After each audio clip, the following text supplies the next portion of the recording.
piye ngono. Ndak dirimu panen dirimu tok sing pas main ngono sing nyemangati aku. Ngono lek aku sing main ngono ndak disemangati. Aja demeki kene lho. Lah nyapa ndi sing ndi? Kowe demeki pipiku sing obah duduk pipi lho. Nanti. Mbok kaya enek klepok. Aku delok ndang. Hei. Wes rusak lang. Tadi datang sini jam berapa? Aku tadi datang ke sini jam pinten nggih Bu wau nggih?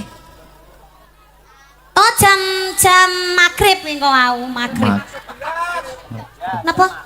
Sak bibare maghrib. Oh, sak bibare maghrib. Jam 10-an wau. Wah. Sik to, aku ki tanya umur. Waduh.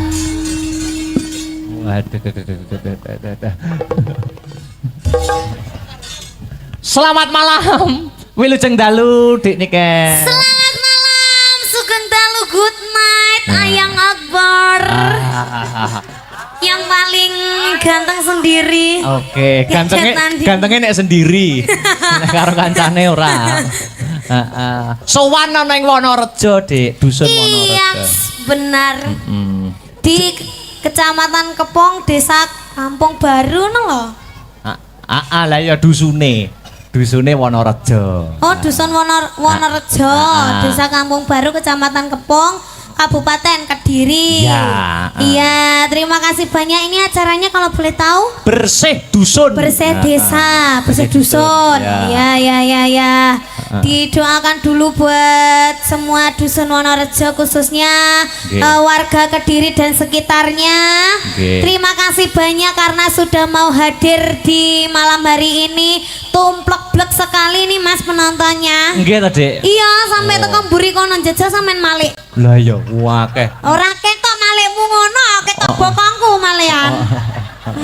Lah iya, sakmono ya wong tok ya. Iya nek sing gawe barang. Ya ibu-ibu paling banyak. Ibu-ibu paling banyak Mas Akbar. Ya didoakan semoga sehat semuanya, panjang yuswanipun, mugi-mugi rezekine kathah barokah, turah-turah, ora lokaning malah kebak. Mugi-mugi ibu-ibu sedanten teng mriki sageta nimbali wayangan piyambak.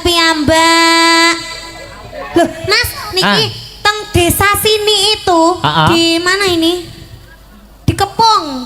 Di Kepong ini ada banyak acara, Mas. Oh, ning sak kecamatan Kepong. Malam hari ini wayangan. Ya toh? Dek wingi elektun ini bolak-balik. Soalnya akeh wong do rabi ning kene. Oh, usum wong rabi ya.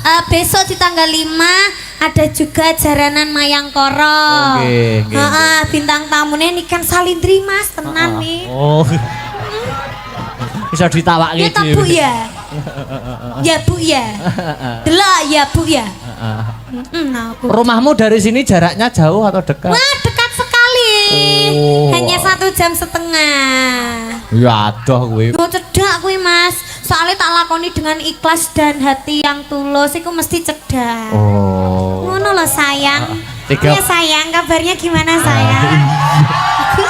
Kangen lho mbek dirimu iki kangen lho. Iya. Piye Bu niki Bu? Nyapu topo babu-babu iki. Nyapa?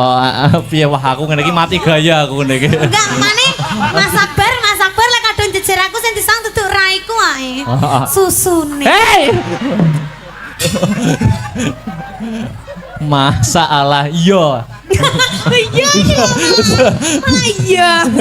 Lah wong sampeyan iki lho Mas Akbar ya wong dikangeni ya ndak paham sampeyan iki diceti, tak ceti ngono ora gelem bales nyapa to jane. Ya bales lho jane. Kan ya lara to Mas atiku. Oh alah. Terus ngene iki lho. Masa sampeyan ndak kangen to ambek Aduh. Sik to.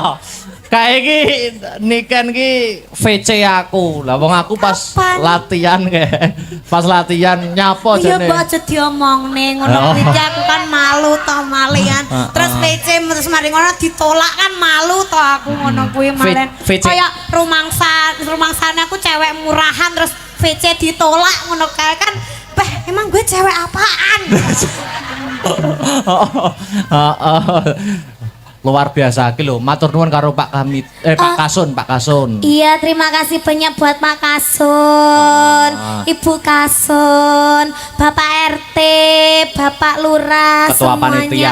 Ketua Panitia, Bapak Kapolsek Polsek itu, semuanya terima kasih juga sudah hadir semua Mas hari ini tuh lengkap sekali ya. Oh iya iya iya iya. Iya, begitu. Ngene aku ndeloki statusmu WA anu. Apa? Sampean semakin kesini semakin naik daun ya ta? Amin. Semakin naik daun. Dadi iki ndelok statusmu tok iki jadwale padat iki aku ndelok statusmu tok iki wis kesel. Padahal aku ora nglakoni nggur ndeloki statusmu Ya tok. makanya lah aku capek gitu kan butuh support darimu Thomas. Ngono ki mbok ya pengertian, Dek semangat apa piye ngono. Udah dirimu pane dirimu tok sing pas main ngono sing nyemangati aku. Ngono lek aku sing main ngono ndak disemangati. Aja demeki kene lho. Lah nyapa ndi Kowe- sing ndi? Kowe demeki pipiku sing obah duduk pipi lho. Nanti. Sing Mbok kaya obah enek mak apane? klepok. Aku delok dong. Hei. Wes rusak lan tadi datang sini jam berapa? Aku tadi datang ke sini jam pinten nggih Bu wau nggih? Oh jam maghrib ning kok wau maghrib. Napa? Sak bibare maghrib. Oh, sabibare Nggih, maghrib. jam 10-an wau. Wah. Sik to, aku ki tanya umurmu iki piro to jane? Umurku berapa ya kira-kira? Heeh. Mas Akbar berapa? Aku 22. Oh, aku 21. Alah, kok modelnya dipas-pasne ngono kuwi lho. Tekon tenan. Umure piro? Aku 21. 21 tenan ora. Ndak kemarin aku 15 tahun. Bayo. Sekarang 16. Nganu Mas. Piye? Satu hari umurku bertambah. Oh, lah umur 16 koyok ngene itu terus sok nek kuliah ora mangan dosene. Ya lek desane klem dipangan ya iya.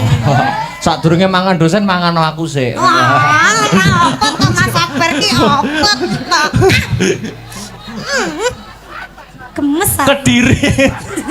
Kediri ki gone seniman, Dik. Heeh. Padang terus. seniman. Bahkan kemarin aku mendengarkan HUT Kediri itu wayangan 3 hari katane. Wow. Denger. Bagi nyapo. Lo kan yo kaget lo Mas Oh Kediri iya, lo Kediri lo iso 3 hari wayangan ya. Full itu 24 jam. Ya. Wah. Dulu itu ada sinden dari Kediri yang terkenal zaman dulu. Wow. Siapakah itu? Namane Bunyi Kartini Sabdose. Kowe iki nyapa kok? Ora tak apa-apane. Siapa Mas jenenge Mas? Bunyi Kartini Sabdose. Punyarkini Sabda. Kartini. Iya Kartini. Kartini Sabdose. Itu dulu itu muridnya Pak Narto Sabdo. Oh. Itu terus? sudah melanglang buana. Nggih. Bahkan itu namanya sinden dari Kediri muridnya Ki Narto Sabdo, ya toh. Jadi gitu. kondange Bu Kartini Sabdose kuwi mergo srawung karo dalang-dalang. Sering kumpul dalang-dalang Pak Narto Sabdo, Terus? Mbah Panut Nganjuk. Terus? Mula sampean nek pengen saya melejit sering kumpul aku. Mas ngene Mas. Piye? Wong aku lo biasane lecetan mbek sampean. Heeh. Mas di mana ngono sik repot ngono. Lah terus piye lek ku kumpul ya kok iso. Wong ben dicetok sik sibuk, sik repot. Ngene lho, Oh Dik. iki kok gayamu ki lek pas dalang ngene iki dolan mbek aku ngene. Ngo bareng dicek lo Mas ndak respon belas. Tenan. Ora, ngene lho, aku ki nek nggur ning Aku chat. mendingi chatan karo Kolil ka. Chatan karo sapa? Kolil. Sama bapakku to. Bapak tercinta ya. Ora ngono nek Dik Niken. Aku ki nek nggur chat tok, iki kadang-kadang ki nggur linu tok ngono tok.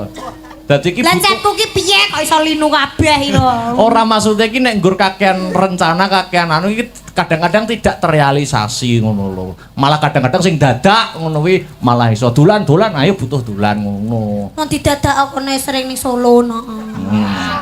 Yo ngono kuwi nyusul ning Solo. Emang mau disusul ning kono enek nganune ae. Ora enek. Ora enek ya. Ora enek ya. Nembang aku kangen suaramu. Kangen suarane apa kangen wonge?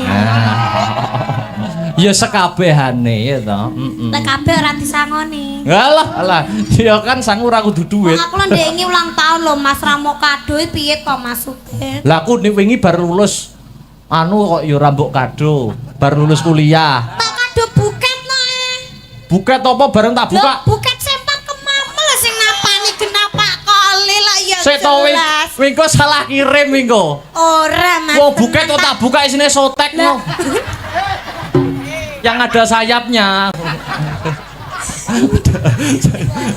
Ya sing penting kan kayak hadiah to. Oh, lah mosok arep tak nggo apa? Masker. Oh, ngono. Corona ra doyan kuwi. Gila iki lho, maskeran sotek iki lho kok iso ki dicantol endi ora pliket kabeh iki. Guys. Nembang. Bowo, warga kene yang ditunggu suaramu dan aku pun juga yang menunggu suaramu. Alah Mas Akbar kita berpelukan dulu dong. Berpelukan dulu. Halah ngene iki sinisin kok lek wis ning isor panggung deniken. Mosok aku ngono kowe. Ya ngene iki karo kudu jaga wibawa, jaim. Nek ning jero ruang wong loro ya beda. Tak jleng. Aya, nembang Dik. Apa? Bawa yo apa yo? Apa Pak? Sinden bocah. Oh, Mbah Sukron ngene. Ana sinden tung entuk.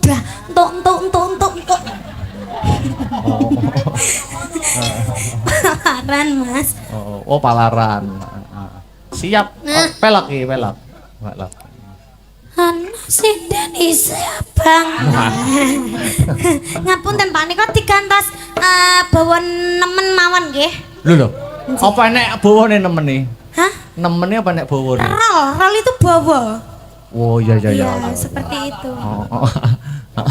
Boleh minta nadanya Mas. Aku kalau bawa itu sekarang nggak kuat loh Mas. Oh, nggak kuat. Iya, soalnya ini. Apa butuh napas buatan? Butuh Mas. Dipancing sithik kok langsung. Aduh, kingko. Aku kingko medun wayangan jariku teles kabeh. Nyapa? Wes. Aku siswi kayak banci ngene yo greges. Ora. Ndak gareng ngene iki saking sayangku ambek sampean. Oh, aku juga sayang. Orang sayang itu kan bisa membutakan segalanya. Betul. Tresno iku buta. Heeh. Apa iki nembang po bebas wae. Bagaimana kalau kita paring yang seragenan dulu aja? Oh gitu. Iya, tapi ndak usah bawa. Oh, nggak usah bawa ya. Nanti bawanya biar Victor aja. Oh iya, untuk salam membuka dulu ya. Iya. Seragenannya apa? Boleh Wisatresna aja, boleh. Wisatresna. Oh, tadi sudah ya? Oh, belum. Ya wis ora usah ngegas abdil men go. Wisatresna ya iso, ninggal katresnan iso. Itu aja wis, gela aja wis. Gela. Lali janjinya aja wis. Mas, apa gela wis Mas? Gela. Kowe Oh, pasti jenengan kok yo update, Mbah. Jenengan kok yo nonton videone, Masya Allah. Top, Mbah. Top. Nggih, luar biasa. Nanti kita pas habis Wisatresna nanti duet sama Victor, nanti full duet sama Pak Dalang nggih to, Bu nggih? Nggih. Setuju nggih, Bu nggih? Allah. Dhisik ngono Bu ya, Akbar Ibu ya. Ditunggoni pacare gak gelem duet belas karo aku, Bu. Tenan. Saiki ya Bu ya, ndek mau arepe munggah Bu ya. Ndek mau chat, Dek ini kan cantik mengke duet nggih sembuh arang sampean wis to pira. Romangsaku kok. Ayo dikasih seraginan dulu. Wes. Romangsaku kok ngudal wadi Mas aku. Oh ning kene rene ge kalah-kalahan dalange ae. Ayo Gela. Gela. Sama Strabata. Seraginan ya tublak tak. Yuk, lagu gelo. Iya gela. Sing penting aja gelo karo aku. Ndak. Oh. Iki sampean sudah ketemu Pak Kami Tuwa dereng? Pak Kami Tuwa. Pak Kasun. Belum. Oh, belum diaturi minggah. Mergo iki undangannya banyak niki. Wow. Sing kepareng rawuh. Monggo Pak Kasun. Monggo Pak Kasun masih lenggah nggih. Pak Kasun. Sini dong. Pak Kasun. Wah, monggo Pak Kasun. Ayo di spot yuk.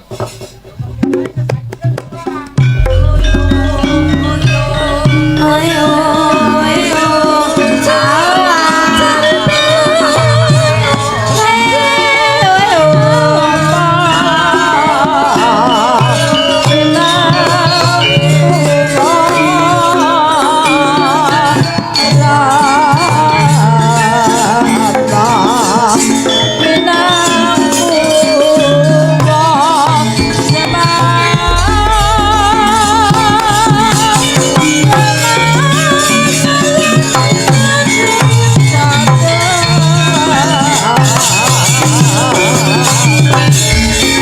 Wah.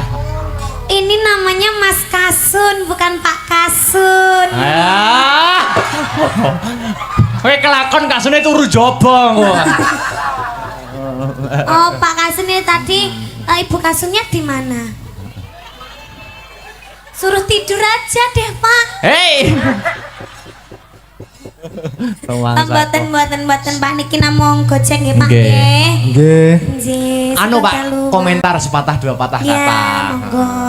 Acara malam ini gimana? Iya. Nggih, alhamdulillah acara malam hari ini ramai pengunjung padat Nggih. krono Mbak Niken. Wah, luar biasa. Alhamdulillah. Hah? Halah, Pak. Mboten, Pak. Sanes kula sing ngomong nggih, Pak nggih.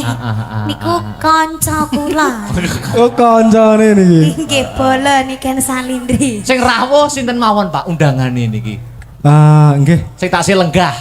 niki Bapak kula nggih tasih ta mriki, Oh, Bapak nggih. Kades, Pak Kades nggih.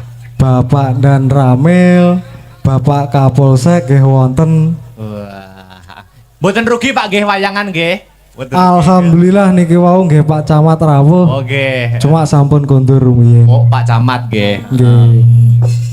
Nah, monggo Pak, niki napa sing saged nembang Dono Swanten sinten kinten-kinten? Heeh, mumpung wonten. Napa panjenengan ki Mbak? Ah, Nek kula ki Mbak mboten saged nyanyi. Oh, Kula tak nyerahne bapake. Kula serahne bapake nek nyanyi. nggih monggo. Monggo Bapak Kades Oh, Pak Kades. Kampung Baru. Monggo Pak Kades Kampung Nggih, Baru. Monggo. Mriki nyusul mriki. Heeh. Monggo Pak Kades, Pak Lurah. Aturan mriki.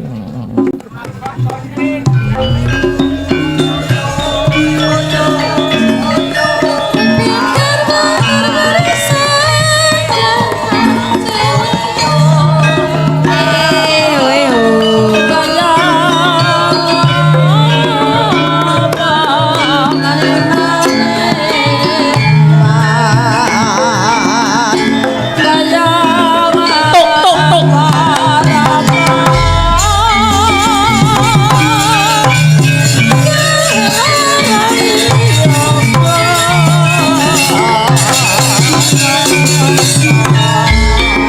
Wah. Wilujeng dalu. Wilujeng dalu. Pak Dalang. Pripun komentar riyen, Pak? Alhamdulillah. Gayeng nggih, gayeng nggih. Bintang tamune sae dadose gayeng. Wah, luar biasa. Matur Saya suwun tambahin, no, Mbak Pak, Niken. saya. Lagi niki wau dipeseni Pak Kasun. Pak nek wancine nyawer jenengan mawon. Wah. Lah kula bingung niku wau. Dipasrahke kadese. Lagi niku pripun niku? nyanyi, kula kan mboten saged nyanyi to, Mbak. Wah niki repot niki. Nggih. Napa, Pak? Niki mumpung wonten Dik Niken, badhe Napa niki? Dono Swanten napa? Gamelan nggih kenging musik nggih bisa. Monggo. Nggih. Duet nggih monggo. Duit nggih monggo. Nah niku sing kentun niku wau lho sing mboten penak gitu. Mboten Pak, namung guyon, Pak. Lem Nggih. tenanan nggih mboten apa-apa. Lah. Lah dereng nyanyi yo nyuwun arta gitu. Sampun niku kaping 3 sak srempeke. Nggih nggih. Napa niki, Pak? Ngersake napa tembang napa? Nggih. Duet Pak wau. Wadah. Duet napa, Pak? Oke. Monggo. Duet napa? Sing penak-penakan mawon. Napa? Nggih, monggo. Kandas. Kandas. Nggih. Ora iso liyane. Oh nggih. Matur ngeten mengke Pak Sekdes. Oh nggih. Nggih, kali Pak Dan Ramil ugi Pak Kapolsek. Nggih. Mengke diunggahke sedaya mengke. Nggih. Bar niki. Nggih. Nek kandas didhisikke. Nggih, kandas dhisik nih. Pengen Niki nyicipi. niki kula panjeri riyen. Waduh, Nggih. iki. Bapak ijen koyo apa to, Papa? Jen. Bah, cekatan tenan. Cekatan niku. Nggih, langsung Iya. set ngoten neh. Matur sembanuan nggih, Pak nggih. Sami-sami. Ampun nangis lho, Pak. Wong mandak. Sak lembar lo nangis Lah nggih. berkaca-kaca. Niku jatahe putrane. Tapi mboten napa-napa, Niki benjing. nak nggih dianggap putra to, Pak. Dianggap anake dhewe. Benjing damel sangu sekolah. Sangu Pak Niken. sekolah. Nggih to. Nggih, Nggih. leres. Kandas, Kula kalian buka kandas. lirik nggih, Pak nggih. Nggih, monggo. Niki yogane nggih Mary. Manjeri. Ya Allah. Jen. Bapaknya abang kula biru. Sembanuan. Niku nembe niki sedaya napa nembe panjer niku? Nah, Kula manut bapake. wah niki repot nih gitu. Oke. Yuk kandas ya dadekke digarap sing gayeng ya. Mangga Mas Tris ya. Pak bersama Pak Kades. Bang apa Sinden iki? ki ora iso ngempet ya? Ngopo? Sinden ngono kae lho. Lah sampean yo ngempet yo kuat no ngati goro-goro iki. Kan aku enggak kebelet tapi. Oh, gak kebelet. Ayo, Nyapa? yo nyanyi to mosok matun. Ya nyanyi apa? Apa ki mau ana pamundhut lewung Masa gubuk nemune kok iso to nemu? gubuk asmara. Masa nemune kok iso? Nemu kowe asati ambyar-ambyare. Kok malah digandrung Mas Tris? Alah, Aja gelem digandrung Mbak Niken. sesuk iso. Kibotmu kadal lho engko. Iki diparingi sing halus apa sing kasar, Mas? Kasar nggih, anget-anget nggih. Mas Akbar ini nek ketemu aku mesti njaluke sing kasar. Nggih. Rada nyiksa-nyiksa sithik no. Nembange Mahayati. Aku kok lek disiksa sakit no, Mas. Mboten. Tenggorokanku nanti. Wes kon ndi apa iki? Yo, kembang wangi apa Game. kalih welasku? Nggih, monggo. Heeh. Kalih welasku. Heeh. Oh, jajalan aku mong sama nes tuwek kok kon jajal.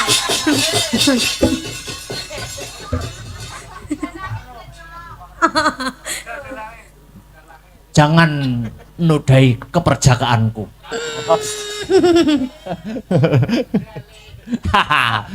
Kembang wangi mawon. Ya kembang wangi. Kembang wangi Mas Tris ya. Kembang wangi, kok kleru kembang boreh. Bella, wong dandutan iso nggih catetan barang. Lho niku notasi Kaya jineman ngono kae ya. di gong pira ngoten niku dhewe. Oh, tukang kecer kadang sing goleki nada. Ya. Kembang wangi, oke.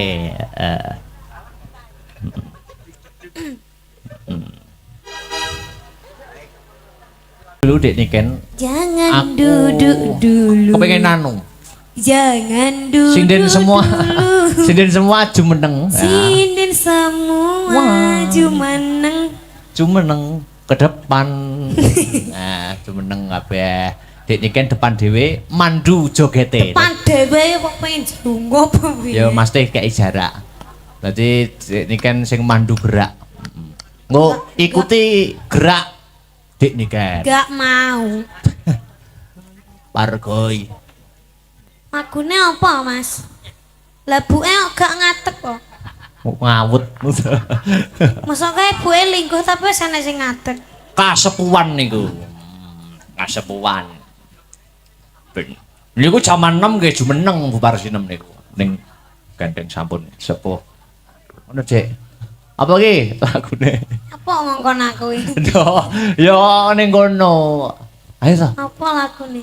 Sembarang. Bilang dulu no. Seraginan Ini boleh. Cantik. Cantik. Di depan sana. Seraginan boleh, musik juga boleh. Sayang ngono. Nek sayang. Nyapo, pilih nyapo aku. Ora Ben cetha. semangat toh. Oke, ya, heeh.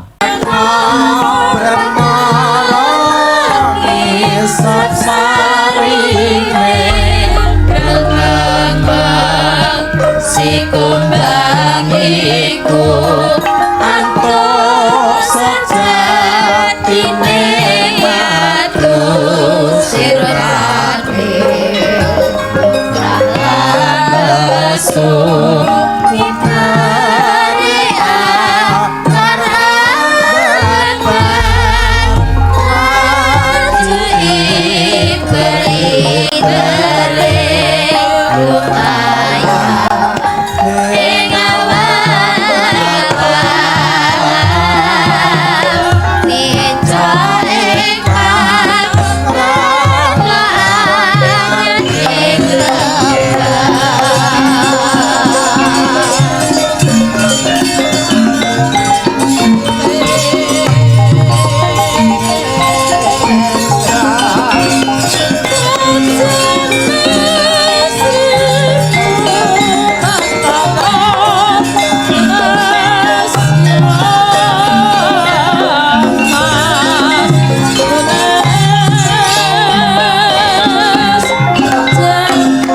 Dados niki mengke para Pandhawa badhe nganakaken wujudipun sesaji Raja Suya, Gus.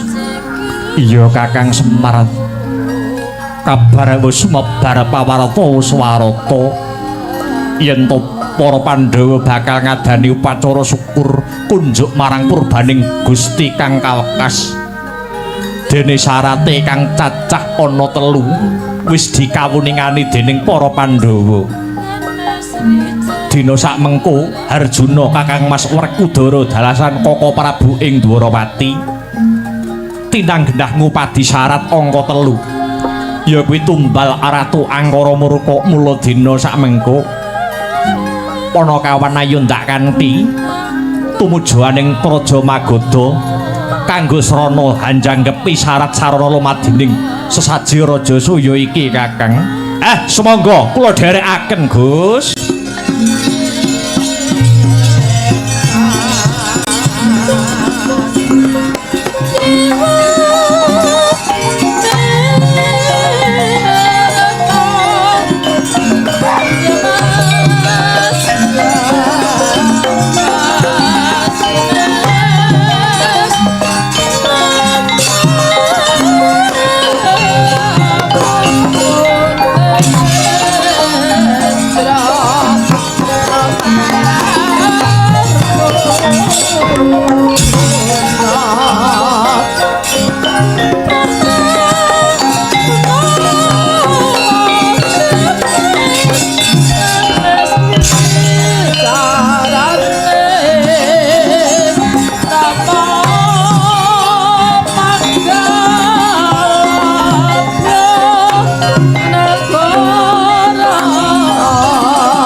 Miyat langening kalang iwan aglar pandamun jar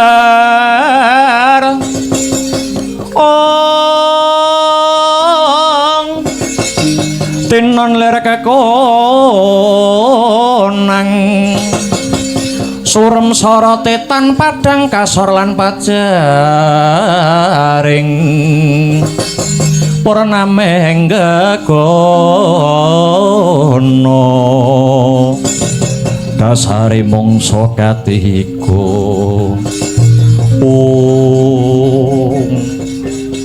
Werkudara lan Janaka mandhek luwih dhisik ya Di. Aku lan Siadi sakloron wis tumekananing tapel wates negara Magoda. Ana ngarep iki ana wujuding gunung kang ingaranan Gunung Setyaka. Nanging ing kene sing tak rembug dudu perkara gununge nanging sawangen. Sawangen ana nduring gunung kae ana tambur. Tambur kae jenenge tambur Kyai Gurnita. Apa tambur Kyai Gurnita mau bebayani? Mangkene ya Di. Sapa wae kang wani mlebu ana negara Magoda waton wong kuwi saka njaban rangkah. Tambur kae bakale muni dhewe tanpa tinabuh Werkudara. Kok iso mangkono larah-larahe kepiye?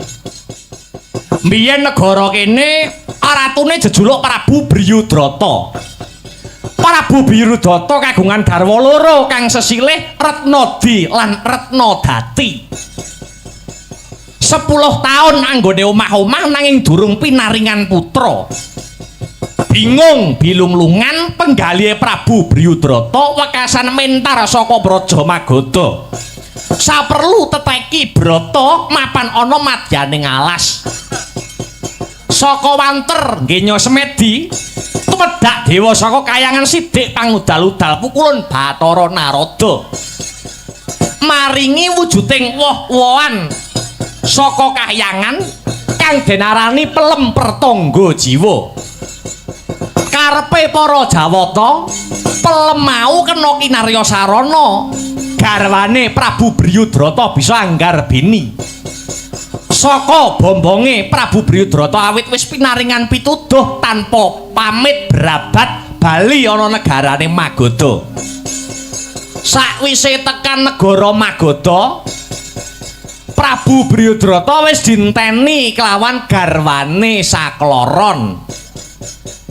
Kasare wis ditinggal sewulan, kena kanggo titikan wong wedok nek ditinggal sing lanang kesuwen, rasane kangen terus ning awak ya rasane gatel kabeh. Ngerti sing lanang bojo loro ngenteni ndek ngarep lawang, sijine lawang sisih kiwa, sijine lawang sisih tengen. Ngono Rita anggur nganggo daster, jero daster belas ra gawe apa-apa lho. Monggo dastere semrawang ngono kae. Kayak semune rada digrujuk banyu.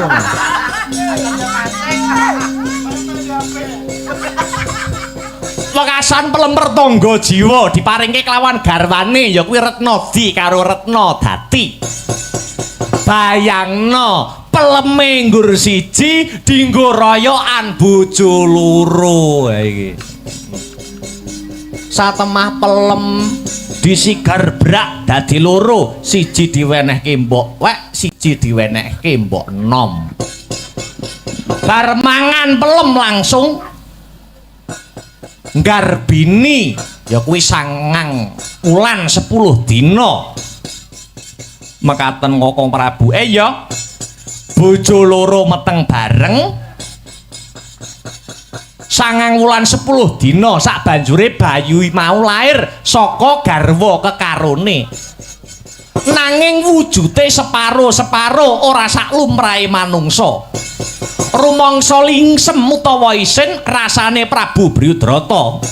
Ing ngatasé Ratu Gung Binetara duweni anak sing wujute separo-separo. Bayi mau banjur dibuang ana tengah alas. bayi mau ditemu karo wewe wedok sing jenenge Nyai Joro. Bayi mau rinumpaka kelawan Nyai Joro, bayi separo-separo digathukke plek dadi siji, dadi manungsa lumrah. Njur karo Nyai Joro, bayi mau diparingi tetenger, Joko Slewah ya Joro Sando. Wiwit cilik Joro Sando ora tau srawung karo menungsa, ning srawunge karo bangsaning Satuwana. Simo, Banteng, Srenggala lan sapanunggalane. Mula ora mokal patrape Joro Sando kae wengis amarga wiwit cilik srawunge mung karo kewan. Nuju sawijining dina Joro Sando mau takon karo Nyai Joro, "Mbok, sak temene iki wong tuaku sapa?" Diwangsuli karo Nyai Joro, "Kowe kuwi anake Prabu Bryudrata, Ratu Negara Magoda, nanging kowe dibuang ana alas kene." Krungu dedongenane Nyai Joro muntap si Joro Sando. Nganti nglabrak tumuju ning negara Magoda. Ketemu karo bapakne. Joro Sando ora gelem nyembah, ora gelem basa, malah ngangkat wujuding pedang ligan. Dase bapake dibabat nganti tugetel, mati Prabu Bryudrata. Ora tekan semono. Kulite bapake dibeset-beset, kulite dadekke tambur, ya dadene tambur Kyai Gurnita kae. Mula yen ana pawongan sing liwat sak kiwa tengening kene, tambur kae muni dhewe. Upama bisa tata jalma manungsa, Prabu Bryudrata kae kepengin sampurna nyawane. Amarga sukmane isih nglambrang durung bisa bali marang mula-mulanira. Lajeng kados pundi serananipun supados Prabu Bryudrata saged kasampurnakaken suksmanipun Kala Prabu? Janaka saged sanget boten negakaken panandhangipun Prabu Bryudrata kala wau Kala Prabu. Tibanana jemparing jebolen tambur kae. Kareben sampurna manjing ana kasuwargan jati sukmane Prabu Bryudrata.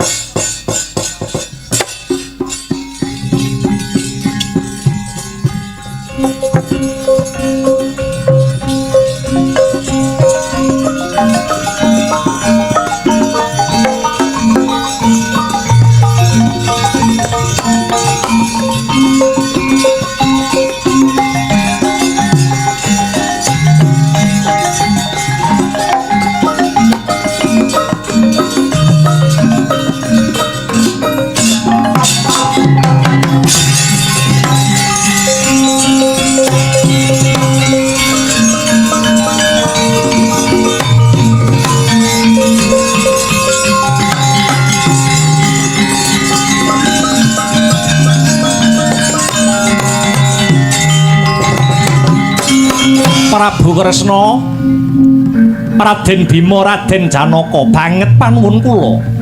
Pranyata paduka pepethinganing satriya awit saged ngentas panandhang kula.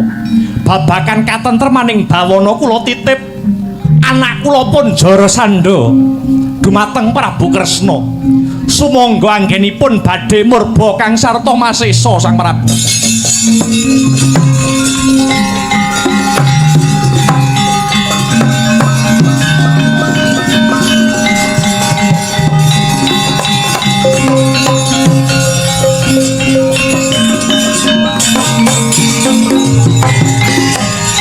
Sampun sampurna sukmanipun Prabu Bryudrata. Ya Dimas, ayo enggal nutuke laku. Sadurunge mbacut si Adi Saklara entak kanthi anamur laku dadi Brahmana. Amarga sak wengis-wengise Joro Sando isih ana becike. Ya kuwi ngajeni marang sipating Brahmana. Pun Kakang bakal salin tetenger ya kuwi peparab Begawan Kesawa. Aku uga salin jeneng peparab Begawan Jayalaga. Kula peparab Begawan Kumbang Ali-ali. Bagus. Ayo enggal lono lumaku.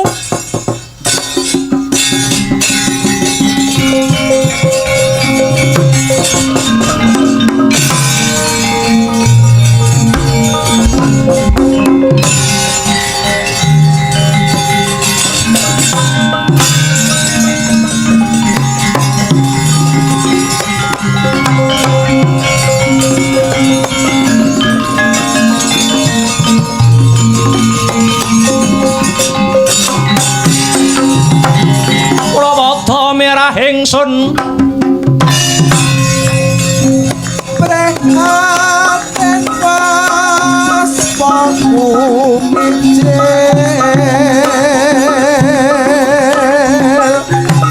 tuku dahan tanpa karya sakang rinemakan Gusti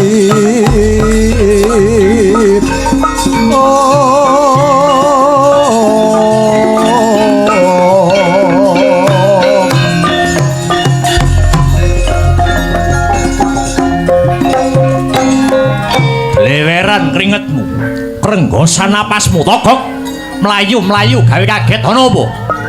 Unjuk uning sinuwun sajroning perang gegemburan Prabu Amsa dalah Prabu Dimbaka dipun pejahi kalian Ratu Mandura Prabu Baladewa lan panenggak Pandhawa pun Werkudara sinuwun. Iblis lalat.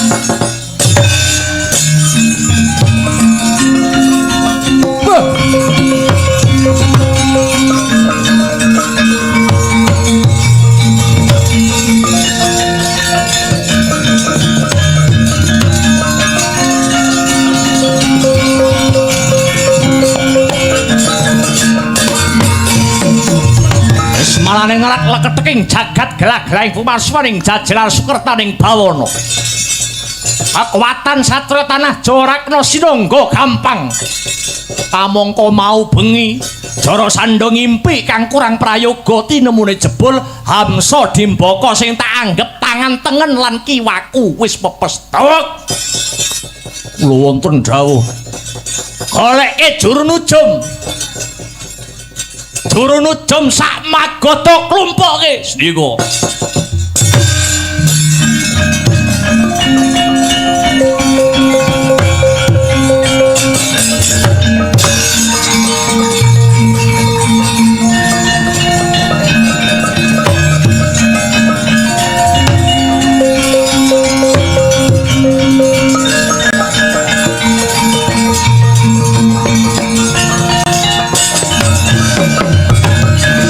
Juru nujum iki nggih.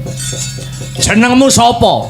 Nami kula pun Begawan Amonggati. Amonggati. Nggih. Coba werdekno apa sing dadi pasupenaning Jara Sandha. Paduka nyupena menapa Sang Prabu. Aku ngimpi yen to negara Magadha kene ketaman banjir bandang lan ringin sakembaran sing rungkat saka oyote. Kabeh pangimpenku mau werdine apa Amonggati? Banjir bandang ingkang anempuh punika merdekaken menawi negara Magadha badhe kedatengan mengsah lan ringin sakembaran ingkang sol saking oyote punika mengku werdi kamukten kang sarta kawibawan paduka badhe rebah badhe rubuh. Mila paduka ingkang ngati-ngati kedah ingkang eling lan waspada Prabu Jara Sandha dikon merdeke malah mecang kaya wong kerang bangsat.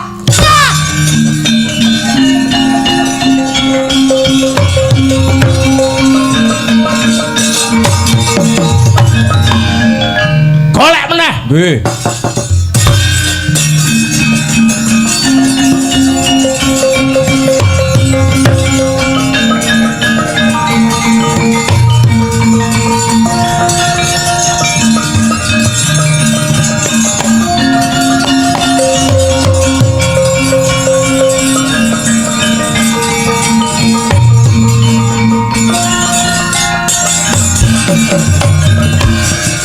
Sapa iki? Nami kula Sabun. Kowe ya juru nujum nggih. Omah kula Desa Pisang. Werdekno pangimpenku Magadha kene ketaman banjir bandang lan ringin sakembaran kang rungkat saka yote. Ngimpiku mau kabeh tegese apa? Kula jarwani pangimpen paduka menika mengku werdi. Mbok menawi umur utawi yuswa panjenengan namung kantun sak siliring bawang, paduka kedah tata iki ya padha wae.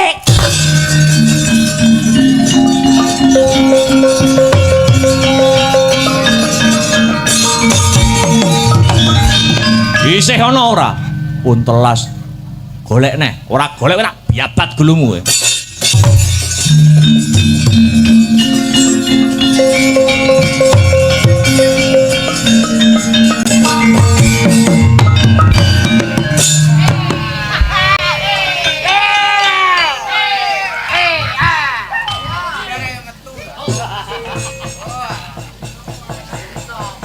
Aku ngimpi negara Magoda kene kedatengan banjir bandang.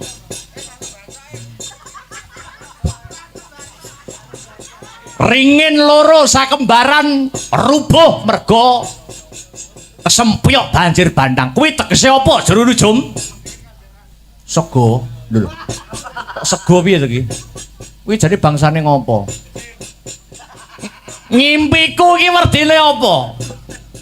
Ngapunten kula nek perkara merdekne ngimpi mboten saged. Nek kon jenengan wonten undangan slametan bunduren wapa kunjungan ngoten. Iki yo padha wong genah malah dikoren.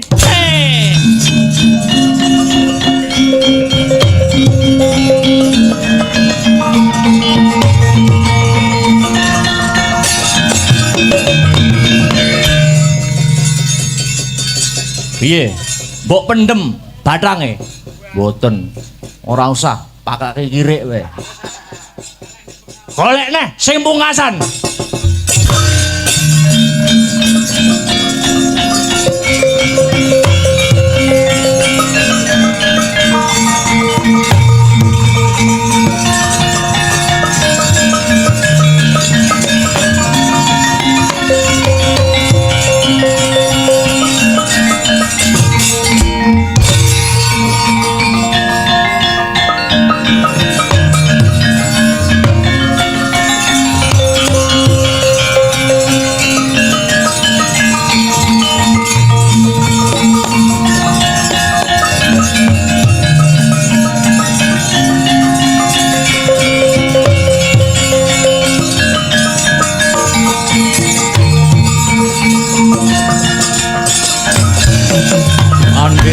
Karya wangsit pindha kumbang ajaping tawang iki ana brahmana cacah 3 mara gage tepungna sapa peparape brahmana katelune Sudyamastani Sang Prabu peparapku Begawan Kesawa sing gagah gedhe dhuwur. Aku Begawan Jayalaga, kula Begawan Kumbang Ali-ali. Mapan kebeneran. Jara Sanda bubar wae nyempena mbok menawa kraton Magoda kene ketaman banjir bandang. Banjir bandang iku Hanjalari wit paringin sakembaran rungkat saka hayate. Kira-kira pasupenan kuwi iki mengku surasa sing kepiye mara gage jlentrehna. Jlentrehna tanpa rasa rigoh lan pegewuh panemban. Sumrupa Sang Prabu. Banjir bandang mengku werdi bebaya. Paringin sakembaran kang ambruk mratelakake adeking Nalendra mila Sang Prabu. Mumpung dereng kedlarung monggo kula kanthi manembah manungku puja mring purbaning kang kawasa. Nyuwun sewu. Paduka Sang Prabu ingkang badhe ngadani wujuding sesaji kala ludra nyembelih ratu cacah 100 negara. Kula aturi murungaken. Nanging awit sedaya kala wau boten badhe kasembadan ning malah nggelak mangsa mbujung wanci rebahing kawibawan paduka dados Nalendra. Setan kowe.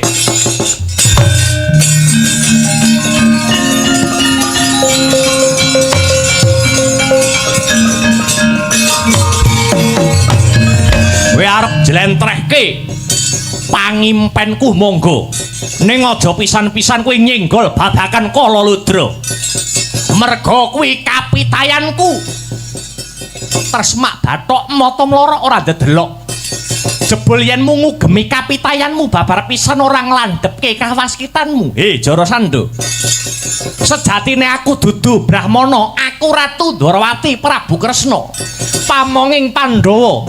Dene ana mburiku iki panenggak Pandhawa Werkudara lan panengah Pandhawa Si Arjuna. Ayo arep apa kowe? Ya.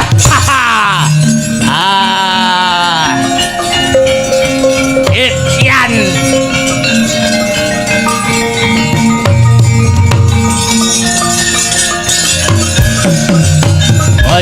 Bojleng iblis laknat padha kekucekan.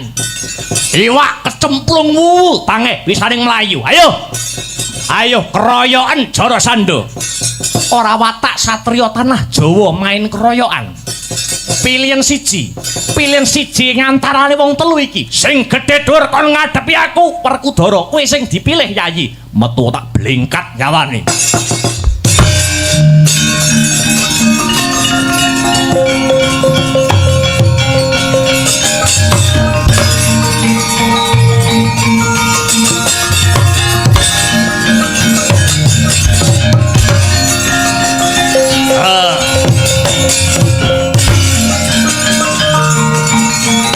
Kanjur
Yayi.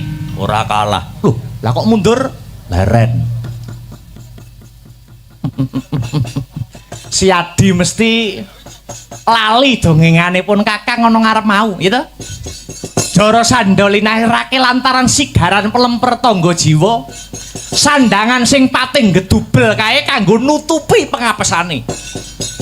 Yen si Adi tanggap apa sing tak kandhake iki tak kira ora perlu ngentekke tenaga anggonmu ngrampungke si Jarasandha kae.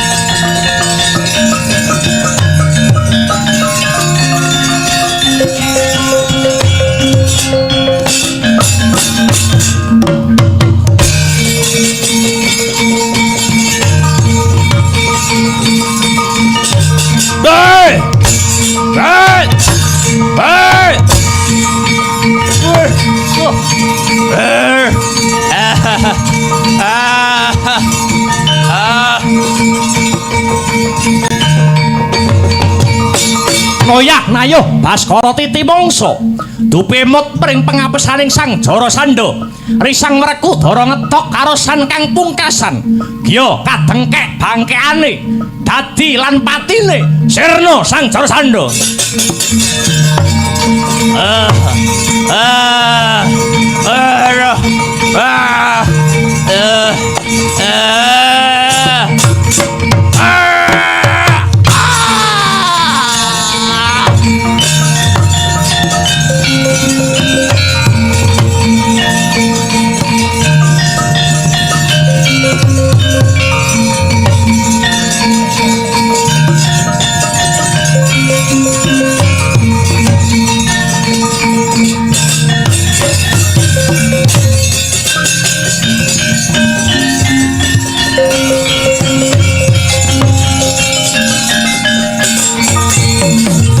Wino Karto mretar tamtu tamtuning utama titi sak gugure Jarasandha nom-noman kang sumusul nyedhaki kunarapane Jarasandha kowe sapa Kisana? Kula putranipun Prabu Jarasandha nami kula pun Jayatsena. Kowe arep bebela patine wong tuamu babar pisan mboten. Kados sampun sak terpipun Kanjeng Rama Prabu Jarasandha nampi karma ingkang kados mekaten. Sayektosipun boten kirang-kirang anggen kula suka pemut nanging Kanjeng Rama boten dhahar atur kula. Syukur kalamun kowe ngerti marang kaluputane wong tuamu. Magoda kene dadekno kamuktenmu magoda kene wiwitana nandur bebuden kang rahayu. Ngestokaken dawuh sinuwun Luwarana Ratu 97 sajroning pakunjaran sandhangana sandangan sing becik krana bakal sun kanthi marang Praja Ngamarta ngadani sesaji Rajasuya. Nok-nok dhateng sendika Dara piye? Ayo enggal bali ana praja. Lewat tepining lepen tempuran kang bening tirtane Werkudara ngestokke dawuh Kresna kakang. Gumeling siji cengkoling cakune kuro Ramalungi Motandane wajine Mosakat endah Simang wancerita Mencorang leman macan Neng kerajaan Melayu Tumandan Makassar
Putu Prabu, aku eyangmu Prabu Matswapati kang makili Nalendra 100 negara kanthi lila legawa kang sarta gambiraning manah.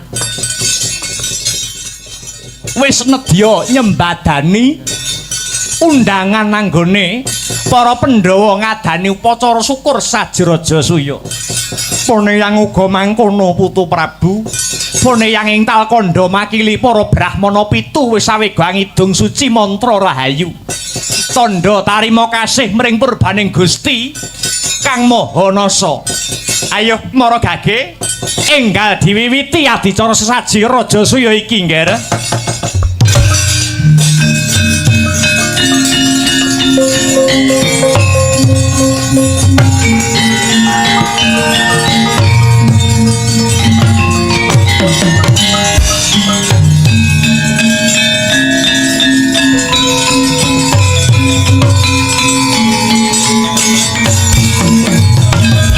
Purwa Madya Wasana upacara sesaji Rajasuya sampun kaleksanan.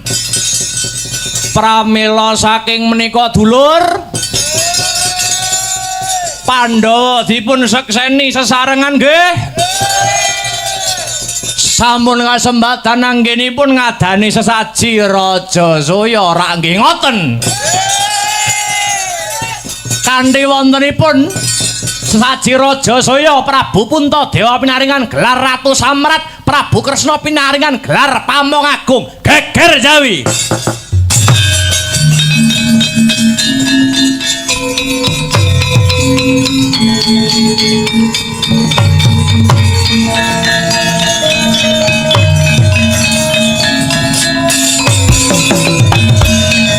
dipun tepangaken kula Ratu Cedi Prabu Supala. Kula mboten sarujuk wontenipun sesaji raja saya menika.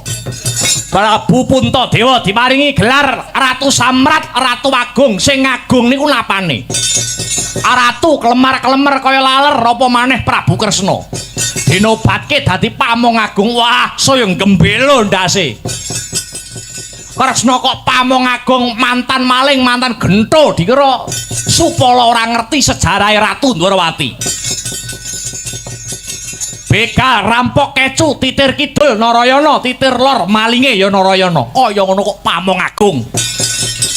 Yen aku kon ngajani Kresna Supala kabotan. Ning yen kon ngidak-idak ndase Ratu Ndwarawati, tak warai carane.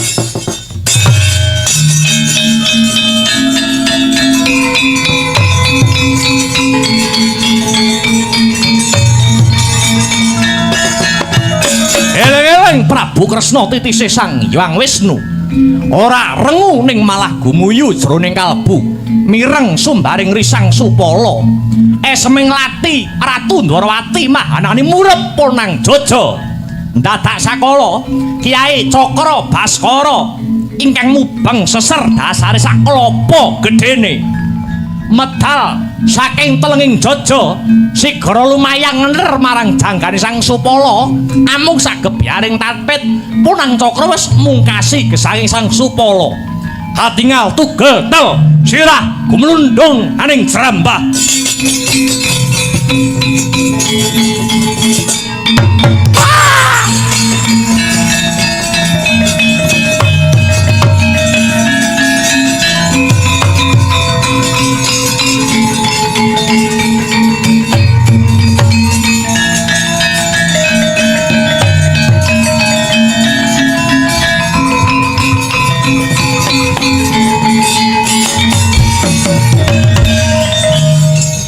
Ngaturaken pangapunten kang wayah nyuwun pangapunten menawi damel gugup garagapan ingkang sami lenggah. Ora dadi pangapa Kresna, aku wis ngerti sejarahe Supala pancen kodrate kudu mati ana tanganmu. Sing luwih wigati sesaji raja saya iki wis bisa kasembadan kagelar. Nuwun inggih Kanjeng Eyang. Ah, inggih kula nggih tumut nyekseni. Sing becik dadya patuladan kang ala kagiles anut lakuning jaman. Lelakon Pandhawa Syukur Saratri kenging kinarya kaca benggala. Sak beja-bejaning jalma manungsa ya kuwi manungsa sing sabar lan narima sarta tansah ngegongaken ing raos syukur ndara. Paripurna.